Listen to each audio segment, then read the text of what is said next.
Hey everyone, welcome back to my channel and welcome back to the video. Today we're going to be going over a very basic lesson that I realized I haven't covered yet on this channel. And what we're going to be looking at today is just a very high level tutorial on how to use the isometric functions within AutoCAD. So within regular AutoCAD and AutoCAD LT, you can actually create isometric drawings and they can be pretty helpful for modeling, especially if you don't have a software like SolidWorks. And this video is going to kind of hopefully be able to provide you with that information. Before we get into the video, please consider subscribing to the channel down below. Give the video a like if you found it helpful. If you think someone else could find it helpful, give it a share. And if you want to see anything else done on AutoCAD, leave it in the comments section below.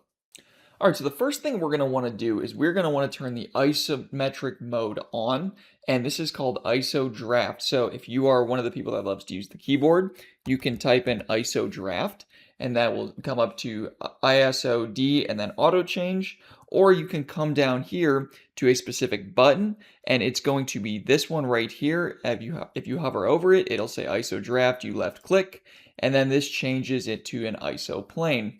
Now we are looking at a left ISO plane, and in this plane, we can draw a line this way, and that would kind of make sense in terms of how the plane's going. You can turn the plane to the right, and then we're going to draw a line this way.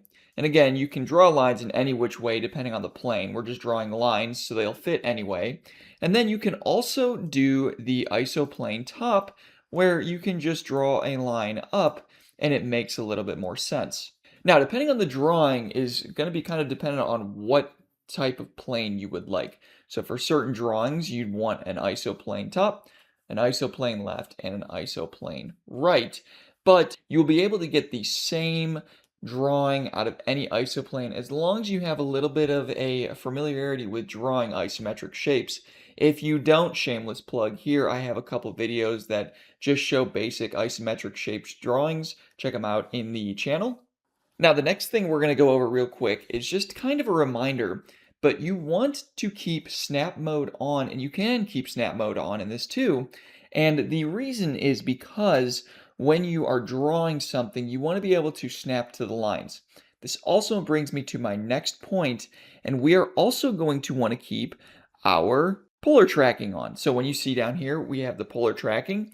If you turn it off, we can kind of draw a line any which way, and we don't really know if it's going to be exactly linear.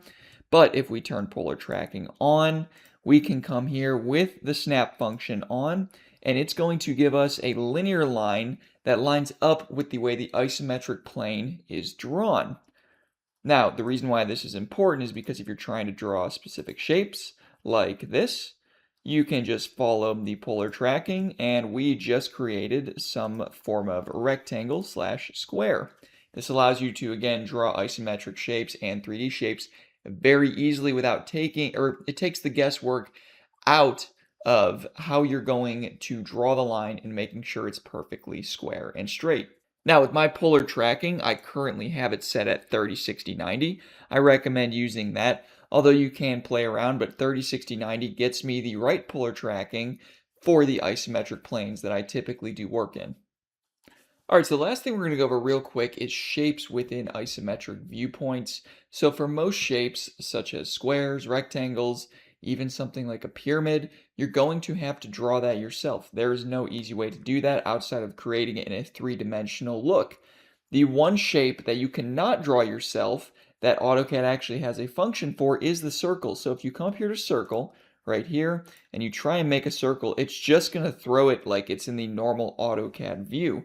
So we're going to delete that circle. The way you create a circle in AutoCAD isometric is you're going to come to the ellipse button, and you're going to come down here to axis end or elliptical arc. So we're going to hit axis end, and I said ellipse, I meant ellipse. But what we're going to do is once you click that button, you'll come down here, and you'll see that you can click on the ISO circle button. When you click on this ISO circle button, it's going to ask you to specify a center point. And as you can see here now, we have created an isometric circle that follows the isometric plane instead of just a regular looking circle. Now, to wrap this quick tutorial up, what we're going to do is just create a basic isometric shape, and I'm just going to kind of run you through how I would make it and just kind of give you a viewpoint of how easy it is to make. So what we're going to do is just create a square. So I have it in engineering, which gives me inches and feet, but we're going to go 10 inches. We are then going to go up here. And remember, I have my polar tracking on.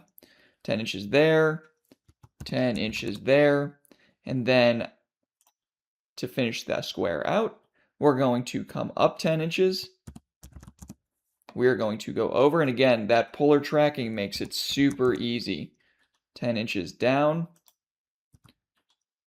And then we are going to come up 10 inches right there. We're going to come over 10 inches. We're going to go down 10 inches. I'm just kind of going off the polar tracking as well as the snap mode. And then what we're going to do is come to trim. We're going to take away the lines that theoretically aren't visible within the square. And there you have the square. Now we're going to go one extra step here, and we're going to come off 5 inches. 5 inches. We're going to come out 5 inches to the center. And we're also going to put a cylinder on top. And remember, for the isometric circle, we come up here. We click down here on isometric. And then we can now create the circle. We're going to go 2 inches. We are then going to delete this. And we are going to go to the middle there. Again, the reason why I'm able to snap to all these locations is because I didn't turn the snap mode off. We're going to go up, and we'll go up 10 inches. Then we are going to take this, we are going to copy the selection. And again, this is very similar to how regular CAD would feel. We are going to then come here. I'm going to come down here and attach. And we're going to do that for the other side. We're going to delete this. And remember, trim function, we're going to take that, trim this, and trim that. And now, as you can see, we have a square with a cylinder coming out of it. All right, so that's going to wrap up the video here. Hopefully this was an informative video. Hopefully you guys learned a little bit. Again, this was meant for more of a very, very basic level isometric viewpoint. And that way people knew where to go and how to just get a quick idea of what to do or how to draw isometric shapes within AutoCAD. Again, thank you for watching the video. If you have any comments or suggestions, leave them down below, and I'll see you guys in the next one.